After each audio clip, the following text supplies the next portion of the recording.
Teori modernisasi lahir sebagai sejarah 3 peristiwa penting dunia setelah Perang Dunia Kedua, yaitu munculnya Amerika Serikat sebagai kekuatan dominan dunia, perluasan gerakan komunis sedunia, di mana Uni Soviet ini mampu memperluas pengaruh politiknya ke Eropa Timur dan Asia, serta lahirnya negara-negara merdeka baru di Asia, yakni Afrika dan Amerika Latin.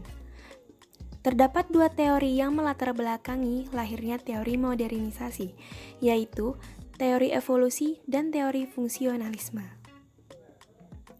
Yang pertama, teori evolusi. Teori evolusi menggambarkan perkembangan masyarakat dalam 2 hal. Yang pertama, teori evolusi menganggap bahwa perubahan sosial merupakan gerakan searah, seperti garis lurus. Masyarakat berkembang dari masyarakat primitif menuju masyarakat maju. Yang kedua, teori evolusi membaurkan antara pandangan subjektifnya tentang nilai dan tujuan akhir perubahan sosial. Perubahan menuju bentuk masyarakat modern merupakan sesuatu yang tidak dapat dihindari. Yang kedua, ada teori fungsionalisme yang tidak lepas dari pemikiran Talcott-Parsons. Talcott-Parsons memandang masyarakat seperti organ tubuh manusia. Pertama, struktur tubuh manusia memiliki bagian yang saling terhubung satu sama lain. Begitu juga dengan masyarakat yang mempunyai berbagai kelembagaan yang saling terkait satu sama lain. Yang kedua, setiap bagian tubuh manusia memiliki fungsi yang jelas dan khas. Demikian pula setiap bentuk kelembagaan dalam masyarakat pasti memiliki fungsi dan tugas yang jelas. Selanjutnya, tahap-tahap pertumbuhan ekonomi menurut Rostow. Tahap-tahap pertumbuhan ekonomi menurut Rostow ini dibagi menjadi 5 tahap. Yang pertama, the traditional society. Yang kedua, precondition for take-off. Yang ketiga, the take-off.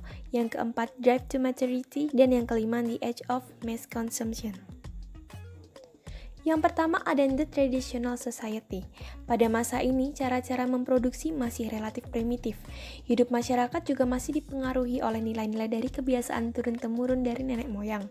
Kebijakan pemerintah selalu dipengaruhi oleh pandangan tuan tanah. Selanjutnya, tahap precondition for take-off. Pada masa ini merupakan transisi di mana masyarakat mempersiapkan diri guna mencapai pertumbuhan atas kekuatannya sendiri. Terdapat perubahan radikal masyarakat dalam ilmu pengetahuan, perubahan teknik produksi, pengambilan risiko, dan lain-lain. Ada 2 corak di dunia. Yang pertama, tahap prasyarat lepas landas yang dialami oleh negara-negara Eropa, Asia, Timur Tengah, dan Afrika, di mana tahap ini dicapai dengan perombakan masyarakat tradisional yang sudah lama ada. Dan yang kedua ada tahap prasyarat tinggal landas yang dicapai oleh negara-negara yang born free, seperti Amerika Serikat, Kanada, Australia, dan Selandia Baru, di mana negara-negara tersebut mencapai tahap tinggal landas tanpa harus merombak sistem masyarakat yang tradisional. The take-off. Terjadi perubahan drastis seperti revolusi politik, kemajuan pesat dalam inovasi atau terbukanya pasar-pasar baru. Akibatnya, muncul inovasi-inovasi baru dan peningkatan investasi. Investasi yang semakin tinggi ini mempercepat laju pertumbuhan pendapatan nasional dan melebihi tingkat pertumbuhan penduduk. Menurut Rostow, perkembangan sektor pemimpin atau leading sector berbeda-beda untuk setiap negara. Seperti di Inggris, tekstil katun merupakan sektor pemimpin pada masa tinggal landasnya. Sedangkan perkembangan jaringan jalan kereta api memegang peranan yang sama di Amerika Serikat, Prancis, Jerman, Kanada, dan Rusia. Di Swedia, sektor pemimpin adalah industri kayu, dan Jepang dengan industri sutranya. Drive to maturity adalah masa di mana masyarakat sudah secara efektif menggunakan teknologi modern pada semua kegiatan produksi. Pada tahap ini, sektor-sektor pemimpin yang baru akan muncul menggantikan sektor-sektor pemimpin lama yang akan mengalami kemunduran. Ada 3 aspek dalam drive to maturity. Yang pertama, struktur dan keahlian tenaga kerja mengalami perubahan. Peranan sektor industri semakin penting, sedangkan sektor pertanian menurun. Yang kedua, sifat kepemimpinan dalam perusahaan mengalami perubahan. Peranan manajer, semakin penting dan menggantikan kedudukan pengusaha pemilik. Yang ketiga, kritik-kritik terhadap industrialisasi mulai muncul sebagai akibat dari ketidakpuasan terhadap dampak industrialisasi. The age of mass consumption. Pada tahap ini, perhatian masyarakat telah lebih menekankan pada masalah-masalah yang berkaitan dengan konsumsi dan kesejahteraan masyarakat, bukan lagi kepada masalah produksi. Ada 3 aspek dalam the age of mass consumption. Yang pertama, memperbesar kekuasaan dan pengaruh ke luar negeri, dan kecenderungan ini bisa berakhir pada penjajahan terhadap bangsa lain. Yang kedua, menciptakan negara kesejahteraan atau welfare state dengan cara mengusahakan terciptanya pembagian pendapatan yang lebih merata melalui sistem pajak yang progresif. Yang terakhir, meningkatkan konsumsi masyarakat melebihi kebutuhan pokok. Menjadi meliputi barang-barang konsumsi tahan lama dan barang-barang mewah.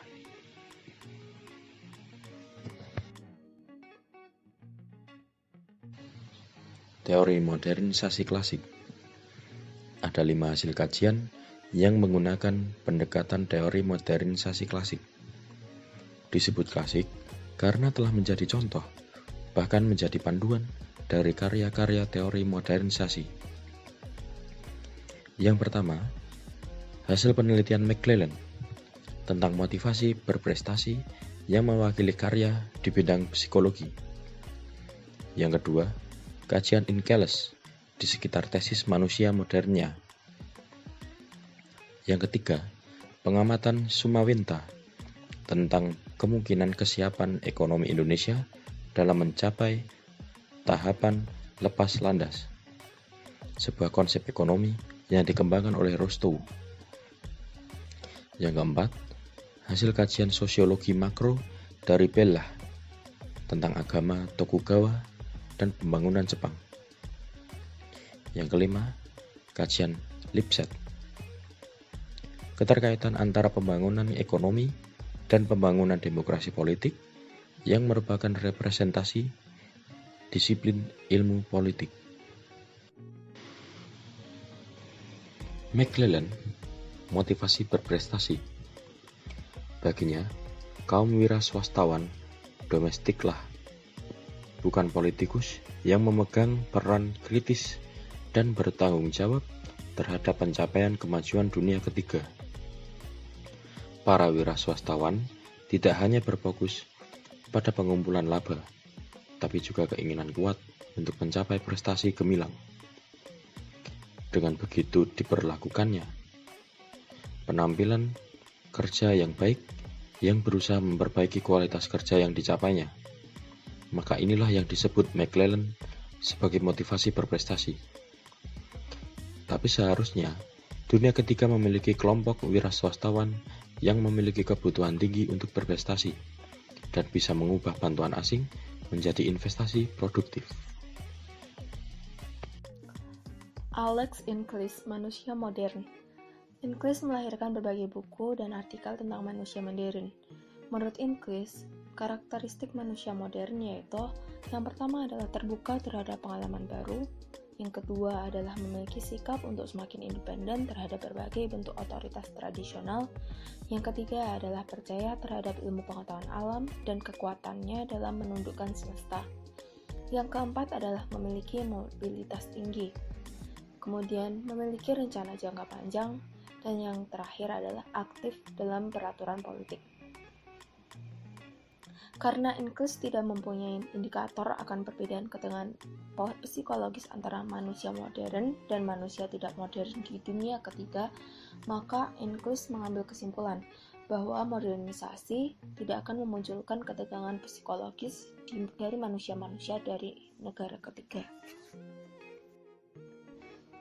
Sarbini Sumawinata, Lepas Landas Indonesia. Teori pertumbuhan ekonomi pada tahun 1950 yang dikeluarkan oleh Rostow tidak berpengaruh terhadap kasus di Indonesia. Profesor Sarbini menguji teori Rostow tersebut terhadap Indonesia. Profesor Farbini memulai penelitiannya dengan memenuhi syarat lepas landas ekonomi yang terdiri dari 3. Yang pertama adalah untuk mencapai lepas landas ekonomi, negara memerlukan tingkat investasi produktif paling tidak sebesar 10% dari pendapatan nasional. Yang kedua adalah pertumbuhan yang tinggi atas satu atau lebih cabang industri yang sentral. Yang ketiga adalah tumbuh dan berkembangnya kerangka sosial politik yang mampu menyerap dinamika perubahan masyarakat. Ketiga persyaratan lepas landas oleh Rostow tersebut, Sumawirnata berpendapat bahwa masih banyak masalah yang harus dibebani secara sungguh-sungguh jika ekonomi Indonesia diharapkan mampu mencapai lepas landasnya. Robert M. Bellah, Agama Tokugawa. Kajian Bellah mempelajari tentang apa kaitannya agama Tokugawa dengan pembangunan ekonomi di Jepang. Dilatar belakangi oleh Bellah yang menganggap bahwa agama adalah segala sesuatu yang memiliki fungsi sosial untuk merumuskan seperangkat nilai luhur yang darinya masyarakat membangun tatanan moralnya. Dan bagi Weber, agama Protestan di Eropa membantu melahirkan dan melembagakan nilai-nilai universalitas dan kebutuhan berprestasi. Terdapat 3 keterkaitan agama terhadap pembangunan ekonomi di Jepang. Yang pertama adalah secara langsung mempengaruhi etika ekonomi. Yang kedua, pengaruh agama terhadap ekonomi terjadi melalui peranata politik. Dan yang ketiga adalah pengaruh agama terjadi melalui peranata keluarga. Jepang, pembangunan ekonomi dan demokrasi. Lipset menemukan kenyataan bahwa negara dengan pemerintahan demokratis selalu memiliki derajat pembangunan ekonomi lebih tinggi dibanding negara dengan pemerintahan diktator. Dengan kata lain, semakin demokratis suatu negara, semakin tinggi rata-rata kekayaannya, semakin tinggi pendidikan rakyatnya, semakin tinggi pula derajat industrialisasinya, serta urbanisasinya, dan semakin tinggi derajat pendidikan rakyatnya, di mana hal-hal tersebut berkaitan satu sama lain. Kesimpulan teori modern klasik.